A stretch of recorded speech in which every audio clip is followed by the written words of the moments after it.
현재 일본의 젊은 층을 중심으로 확산하고 있는 일본 사회 우경화 바람 속에 혐한 분위기가 대중저변으로 빠르게 퍼지고 있는 것은 어제 오늘의 일이 아니죠. 혐한은 혐오 발언을 일삼아온 일부 극우단체에 국한된 현상이 아닙니다. 인터넷에서는 한국과 상종해서는 안 된다고 주장하는 신조어인 K의 법칙이 횡행하고 서점가에서는 베스트셀러 10위 중 혐한 서적이 3개나 오를 정도입니다. 일본 젊은층 사이에 확산되는 혐한 분위기를 대변하는 것이 K의 법칙이라는 유행어입니다. K는 한국을 뜻하죠. 남한, 북한 포함입니다. 일본 혐한들이 한국과 얽히면 모두 망한다라고 주장하는 정신승리요법 중 하나입니다. 인터넷 사이트 등에서는 단순히 법칙이라고 불리지만 일반 사이트나 유튜브 등 혐한 단어를 잘 모르는 사람들이 많은 사이트 등에서 쉽게 이해할 수 있도록 K의 법칙이라 부르며 일반적으로 K의 법칙이라고 알려지고 있습니다. 각종 사례를 들어 한국과 관계를 맺은 국가, 기업, 개인은 모두 이후에 불행해진다는 뜻입니다.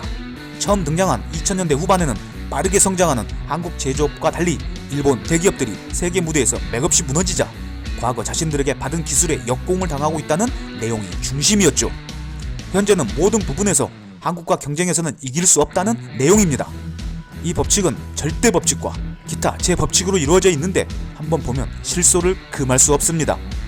보실까요? 일단 절대 법칙입니다. 절대 법칙 제1법칙, 국가가는 물론 기업이나 개인에 이르기까지 한국과 연계되면 망한다. 제2법칙 제1법칙이 이루어졌지만 한국이 먼저 설레발을 치면 한국만 망한다. 제3법칙 제1법칙이 이루어졌지만 한국이 싫은 내색을 하면 회피가 가능하다. 이때 한국이 싫어하는 강도와 회피 가능한 확률은 비례한다. 제4법칙 제1법칙이 이루어졌지만 한국과 연을 끊으면 법칙을 무효할 수 있다. 제5법칙 제1법칙이 이루어졌지만 일방적으로 파는 경우라면 법칙은 발동하지 않는다. 제6법칙 제3, 4법칙이 이루어졌지만 반도와 연을 끊으면 운을 포함한 모든 면에서 급속히 회복 또는 오히려 상승 효과를 볼 수 있다. 그리고 기타 제법칙을 살펴보면 제1법칙 일본에서 발명되어 인기를 얻은 물건은 십수년 또는 수백 년 후에 한국제 또는 반도체라고 주장한다. 제2법칙 일본에서 인기나 재능이 있는 인간은 반드시 제1로 인증을 받지만 한국이 싫어하기 시작하면 반드시 회피 가능하다. 제3법칙 일본의 TV 방송은 반도의 노출도와 방송의 인기 하락도가 정비례 관계에 있다. 제4법칙 해외나 국내에서 묻지도 않았는데 자신을 일본인이라고 자처하는 사람은 진짜 일본인이 아닐 가능성이 높다. 제5법칙 자국에 안 좋은 일이 생겼을 때는 반드시 외국에 책임 전가를 한다. 제6법칙 한국의 대통령은 임기 말기가 되면 반드시 비참한 말로를 걷게 된다. 제7법칙 조선에 손을 댄 일본의 권력자는 2대 내에 파멸한다. 이건 개인적으로 맞는 말인 것 같네요.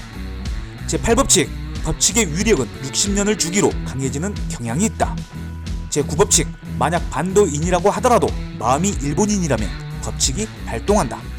제10법칙 만약 일본이라 하더라도 마음이 반도인화 된다면 법칙은 발동하지 않는다. 제11법칙 그 나라와 깊게 관여하여 이미지 캐릭터나 우상적 존재가 된 경우 그 인물은 법칙 발동체가 되며 단지 그 인물에게 관여한 것만으로도 직간접 관계없이 법칙이 발동한다. 또 발동체가 이쪽의 의지와 관계없이 일방적으로 다가오는 경우라면 거의 회피 불가능하다. 어디서 많이 들어본 얘기죠? 정말 일본이라는 나라의 수준이 어느 정도인지 여러분들도 생각해 보시기 바랍니다. 일본이 태평양 전쟁 패배 후 고생하는 이유는 한일 합병으로 한국과 관계를 맺었기 때문이라는 둥. 일본 전자업체 중 소니만 유독 부활하지 못하는 이유는 삼성전자와 제휴였기 때문이라며 소니의 몰락을 삼성 탓으로 돌리기도 하죠. 민족적 열등감이라고 하는 게 맞는 표현이겠죠. 한때 아베 전 총리의 페이스북에도 K의 법칙이 등장했었습니다. 아베 전 총리가 올린 글에 네티즌이 일본은 조선을 병합하는 바람에 100년간 저주를 입게 됐다. 재앙을 물리치려면 한국인과의 관계를 일절 끊어야 한다는 코멘트를 달기도 했었습니다. 결국 한국에게는 안 된다는 푸념으로밖에 들리지 않습니다. 결국 이런 현상은 일본이 과거보다 더 쇠퇴한 상황에서 과거의 영광을 그리워하는 일본인들의 본심이 아닌가 하는 생각이 듭니다. 앞으로는 K법칙의 1, 2, 3 더 바라가는 모습을 볼 수 있겠군요. 대한민국 파이팅입니다.